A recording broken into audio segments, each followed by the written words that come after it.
Hi అందరికీ, నేను మీ సుభాష్ని. ఎప్పుడైనా స్వీట్ తినాలనిపించినప్పుడు ఈజీగా అప్పటికప్పుడు ఈ గులాబ్ జామున్ అయితే చేసుకోవచ్చండి. ఇక్కడ నేను 4 కప్పుల వరకు గులాబ్ జామున్ పిండిని అయితే తీసుకున్నాను.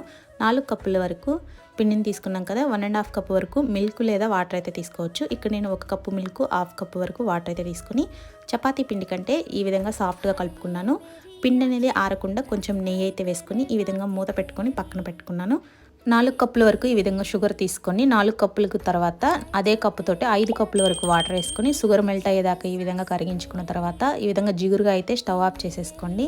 ముందుగా రెడీ చేసుకున్నటువంటి పిండిని అయితే చిన్న చిన్న ఉండల్లాగా ఈ విధంగా జాముస్ లాగా రెడీ చేసి పెట్టి ఉంచుకోండి. ఇన్ కేస్ షుగర్ పాకం చల్లారినట్లయితే కొంచెం మళ్ళీ గోరువెచ్చగా వేడి చేసుకొని ఈ విధంగా రెడీగా ఉంచుకొని డీప్ ఫ్రైకి సరిపడా ఆయిల్ని పెట్టుకొని ఈ విధంగా ఫ్రై చేసుకోండి.